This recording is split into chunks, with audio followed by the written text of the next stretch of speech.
আসসালামু আলাইকুম। প্রিয় শিক্ষার্থীরা, আমরা এই পর্বে আলোচনা করতেছি আমাদের সম্পদ অধ্যায়ের ২ নম্বর সৃজনশীল প্রশ্ন।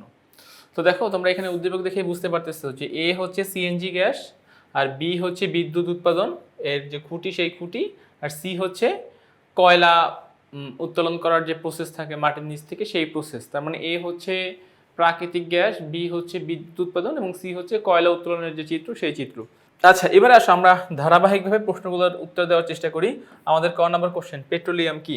তো দেখো, পেট্রোলিয়ামের সংজ্ঞা তোমরা এখান থেকে এভাবে দিতে পারো যে পেট্রোলিয়াম হলো খনিজ তেল, এক প্রকার তেল, অর্থাৎ খনিতে পাওয়া যায় যে জ্বালানিটা, তরল যে জ্বালানি, সেই তরল জ্বালানি পদার্থকেই হচ্ছে আমরা পেট্রোলিয়াম হিসেবে চিহ্নিত করতে পারি। খনিতে পাওয়া যায় যে তরল জ্বালানি, এই তরল জ্বালানি পদার্থকেই পেট্রোলিয়াম হিসেবে চিহ্নিত করা হয়।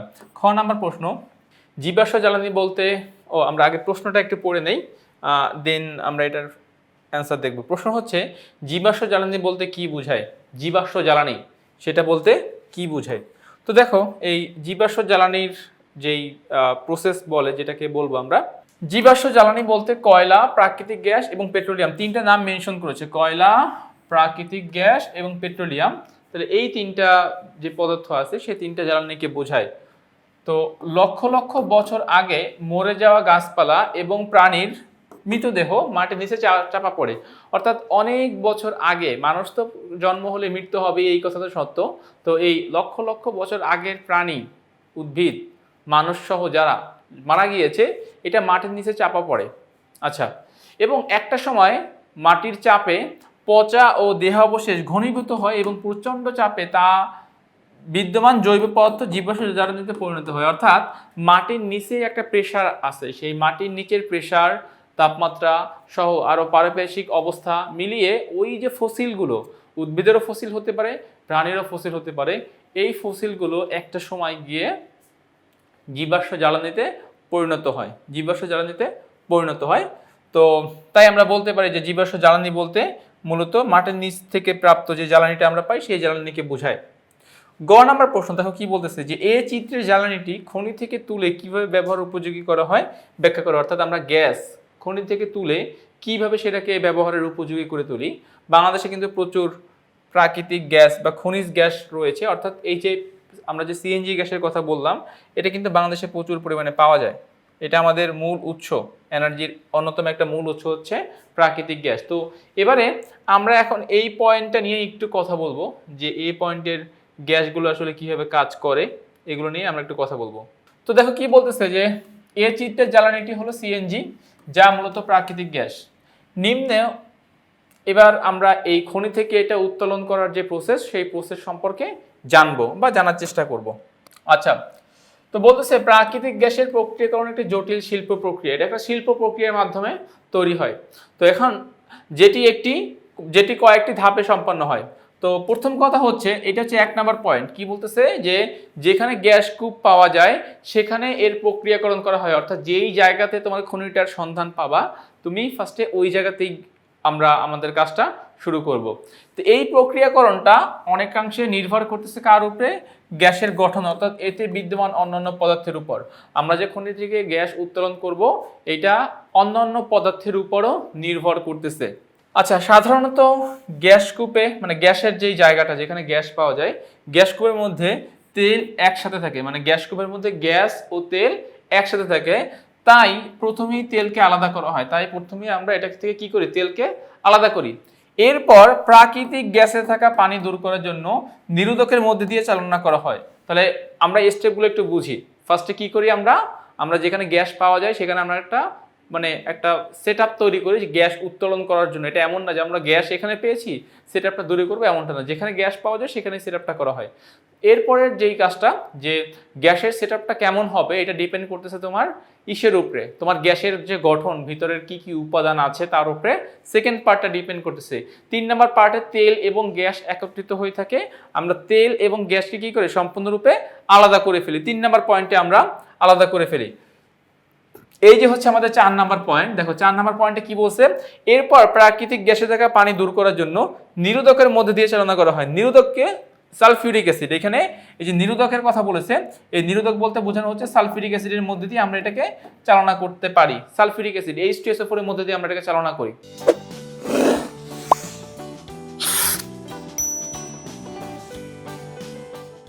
আচ্ছা, গেল।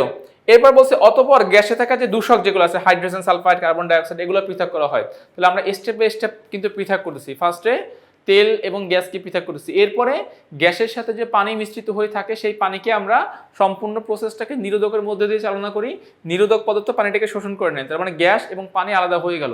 তৃতীয় ধাপে এই সকল গ্যাসীয় পদার্থ, এগুলোও কিন্তু গ্যাসীয় পদার্থ, হাইড্রোজেন সালফাইড দেন কার্বন ডাইঅক্সাইড, এরা যদি গ্যাসের সাথে মিশ্রিত হয় তাহলে সেই গ্যাসটা দূষিত হবে, অতএব এদেরকেও কি করা হয়, পৃথক করা হয়।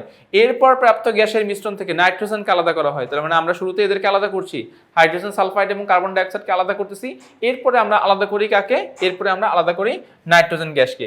এবং সর্বশেষ দেখো এই যে নাইট্রোজেন গ্যাসকে আলাদা করা হয়, এই অবস্থায় প্রাপ্ত প্রাকৃতিক গ্যাস বিশুদ্ধ মিথেন গ্যাস সেটি পাইপলাইনের মাধ্যমে সঞ্চালন করা হয়।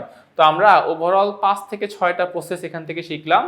ফার্স্টে যেখানে গ্যাসের খনি পাওয়া যায় সেখানে এটা স্থাপন করব, দ্বিতীয়ত আমরা গ্যাসের গঠনের উপর ভিত্তি করে আমরা পুরো সেটআপটা করব, তৃতীয়ত তেল গ্যাসকে আমরা আলাদা করব, চতুর্থত গ্যাস এবং পানি মিশ্রিত হয়ে থাকলে নিরোধকের মধ্যে দিয়ে সেটাকে পাস করব, পঞ্চম হাইড্রোজেন সালফাইড এবং কার্বন ডাইঅক্সাইড গ্যাসকে ওই মিশ্রণ থেকে, গ্যাসের মিশ্রণ থেকে আলাদা করব, এবং সর্বশেষ নাইট্রোজেন গ্যাসকে সেখান থেকে পৃথক করব। আচ্ছা, তো এই হচ্ছে আমাদের গ নাম্বার প্রসেস। এবারে যাচ্ছি ঘ নাম্বার প্রসেসে। দেখো ঘ নাম্বার প্রসেস, চিত্র বি এর শক্তি উৎপাদনের জন্য এ এবং সি জ্বালানিটির মধ্যে কোনটি বেশি সাশ্রয় যুক্তিসহ মতামত দাও। এ এবং সি এর মধ্যে মানে বি কি, বিদ্যুৎ উৎপাদন। এখন এ হচ্ছে প্রাকৃতিক গ্যাস এবং সি হচ্ছে কয়লা। প্রাকৃতিক গ্যাস থেকেও বিদ্যুৎ উৎপাদন করা যায়, কয়লা থেকেও বিদ্যুৎ উৎপাদন করা যায়, কোনটা বেশি ভালো এইটা তোমার মানে তোমার কাছে মতামত জানতে চেয়েছে। তো আমরা এখন মতামত দিব। তো আমাদের প্রথম ডিসিশন হচ্ছে প্রাকৃতিক গ্যাসের ব্যবহারে বেশি সাশ্রয়ী, নিচে ব্যাখ্যা করা যাবে। মানে আমাদের বাংলাদেশের কনটেক্সট যদি তুমি চিন্তা করো তাহলে প্রাকৃতিক গ্যাসটা কি হবে, বেশি সাশ্রয়ী হবে, বেশি সাশ্রয়ী হবে, এইটার কথা এখানে বলেছে। আচ্ছা, তো দেখো এখন কি বলেছে যে বিদ্যুৎ উৎপাদনের ক্ষেত্রে কয়লা এবং সিএনজি প্রাকৃতিক গ্যাস উভয়ই গুরুত্বপূর্ণ জ্বালানি হলো সাশ্রয় দিক সাধারণত প্রাকৃতিক গ্যাসই বেশি সুবিধাজনক। কারণ হচ্ছে আমাদের দেশে প্রাকৃতিক গ্যাসের খনি পাওয়া যায়, ঠিক আছে। প্রাকৃতিক গ্যাস ব্যবহার করে বিদ্যুৎ উৎপাদনে বিদ্যুৎ কেন্দ্রের দক্ষতা প্রায় কত হয়, 45 থেকে 60% পর্যন্ত হয়। বিদ্যুৎ কেন্দ্রের দক্ষতা এত হয়। যেখানে প্রচলিত কয়লা ভিত্তিক যে বিদ্যুৎ সেইটার দক্ষতা কত থাকে, 33 থেকে 40%। তার মানে আমাদের এখানে পার্সেন্টেজটা বেশি, 45 থেকে 60% পাচ্ছি আমরা দক্ষতা প্রাকৃতিক গ্যাস থেকে যদি আমরা বিদ্যুৎ উৎপাদন করি। আর কয়লা ভিত্তিক বিদ্যুৎ উৎপাদন করলে 33 থেকে 40%। আচ্ছা, তো এরপরে যেটা বলছে, অর্থাৎ একই পরিমাণ জ্বালানি ব্যবহার করে গ্যাস থেকে বেশি বিদ্যুৎ উৎপাদন করা যায়। তাছাড়া প্রতি কিলোওয়াট ঘন্টা বিদ্যুৎ উৎপাদনে কয়লা প্ল্যান্ট থেকে প্রায় 800 থেকে 1000 গ্রাম কার্বন ডাইঅক্সাইড নির্গত হয়। মানে আমরা যদি মানে বিদ্যুৎ এর ইউনিট হচ্ছে কিলোওয়াট ঘন্টা, মানে কিলোওয়াট আওয়ার, যেটাকে আমরা 1 ইউনিট বলি, তাহলে প্রতি ইউনিট বিদ্যুতে আমাদের কার্বন ডাইঅক্সাইডের পরিমাণ হয় 800 থেকে 1000 গ্রাম। কিন্তু প্রাকৃতিক গ্যাস প্লান্টে তা প্রায় 400 থেকে 500 গ্রাম। তাহলে দেখো তুমি তো দুইটা জিনিস এখানে চিন্তা করবে, একটা হচ্ছে তোমার কি পরিমাণ দূষক পদার্থ তৈরি হচ্ছে, তাহলে এখানে বেশি পরিমাণে আমাদের এর আগেরটাতে মানে এই কয়লা ভিত্তিক যে বিদ্যুৎ কেন্দ্র সেখানে বেশি পরিমাণ দূষক পদার্থ কার্বন ডাইঅক্সাইড তৈরি হচ্ছে, কিন্তু প্রাকৃতিক গ্যাস ভিত্তিক যে বিদ্যুৎ কেন্দ্র সেখানে কম পরিমাণ দূষক পদার্থ তৈরি হচ্ছে, এই কথাটা এখানে বলতেছে আর কি। ফলে দূষণ নিয়ন্ত্রণে অতিরিক্ত ব্যয় কম লাগে। এছাড়াও দেখো সর্বশেষ কি বলতেছে যে এছাড়াও কয়লা ভিত্তিক বিদ্যুৎ কেন্দ্রে উৎপাদিত ছাই মোট জ্বালানির প্রায় 5 থেকে 20% হতে পারে। এগুলা সংরক্ষণ করা, এগুলো অপসারণ করা এদের জন্য খুবই ঝামেলা, খুবই ঝামেলা। অন্যদিকে গ্যাস ব্যবহারে ছাই থাকে না, গ্যাসে তো আর ছাই হয় না, গ্যাসীয় পদার্থ বিক্রিয়া করতেছে, সে কোনো ছাই প্রডিউস করতেছে না, ছাই ব্যবহার হয় না বললেই চলে। আবার কয়লা ভিত্তিক পাওয়ার প্ল্যান্ট নির্মাণ এবং রক্ষণাবেক্ষণ তুলনামূলকভাবে বেশি খরচ প্রয়োজন এবং গ্যাস পাইপের মাধ্যমে খুব সহজেই সরবরাহ করা যায়, কিন্তু কয়লা ভিত্তিকের ক্ষেত্রে সেটা বড় বড় জাহাজ বা রেলের মানে হয়। অর্থাৎ সহজে এটা বুঝতে চাচ্ছে যে কয়লার জন্য কোনো একটা মাধ্যম লাগবে তোমার, তুমি মানে গাড়িতে করে নাও, জাহাজে করে নাও, কোনো একটা ওয়ে লাগবে। কিন্তু গ্যাস ভিত্তিক বিদ্যুতে আমরা সাধারণত পাইপলাইন, এখন সেই পাইপলাইন স্থাপন করার খরচ থেকে ওই খরচটা অনেক বেশি। আমরা যদি একবার সেই পাইপলাইন সেট আপ করে নিতে পারি আমাদের আজীবন এটা দিয়ে আমরা চলতে পারবো, কিন্তু আজীবন তার কয়লা সেই পাইপলাইনের মাধ্যমে নেওয়া যাবে না। তাই এখন দেখো তাহলে আমরা কিন্তু অনেকগুলো ভালো ভালো জিনিস এখান থেকে নোট করলাম। একটা হচ্ছে বিদ্যুৎ উৎপাদন ক্ষমতা কয়লা থেকে প্রাকৃতিক গ্যাসের বেশি, ময়লা আবর্জনাগুলো প্রাকৃতিক গ্যাসে বিশেষ করে কার্বন ডাইঅক্সাইডের পরিমাণ প্রাকৃতিক গ্যাসে কম হয়, কার্বন ডাইঅক্সাইড তারপর হচ্ছে ছাই ছাই, কয়লা ভিত্তিক বিদ্যুৎ কেন্দ্রে অনেক ছাই তৈরি হয়, এই ছাই রিমুভ করতে একটা কষ্ট হয়, যেটা কিনা প্রাকৃতিক গ্যাসের ক্ষেত্রে দরকার হয় না। এবং পাইপলাইনের মাধ্যমে খুব সহজেই যেই বিদ্যুৎটা সাপ্লাই দেওয়া করা যায়, মানে পাইপলাইনের মাধ্যমে আমরা সেই বিদ্যুৎ কেন্দ্রে আমরা প্রাকৃতিক গ্যাসটা সাপ্লাই দিতে পারি। কিন্তু কয়লা ভিত্তিক বিদ্যুৎ কেন্দ্রে একটা পরিবহন খরচ আছে।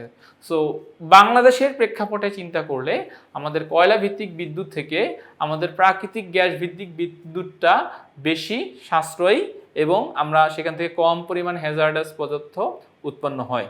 তো এই সকল বিবেচনায় আমরা ঘয়ের অ্যান্সার এই কথাগুলো লিখে দিলে আমাদের হয়ে যাচ্ছে। তো তাইলে ক, খ, গ, ঘ 4টা প্রশ্নের অ্যান্সার আমরা কমপ্লিট করে ফেললাম। আমি আশা করতেছি তোমরা এইটুকু কথা খুব সুন্দরভাবে বুঝতে পেরেছো।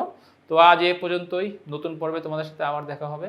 ততক্ষণ সবাই ভালো থাকো, সুস্থ থাকো, আল্লাহ হাফেজ।